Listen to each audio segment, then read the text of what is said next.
I'm terribly sorry, sir. We have a very strict no ugly cunts policy here. You're gonna have to get the next boat home tomorrow.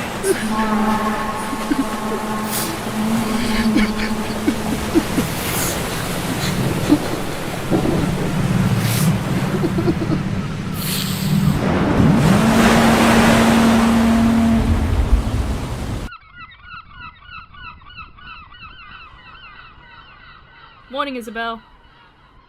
Good morning.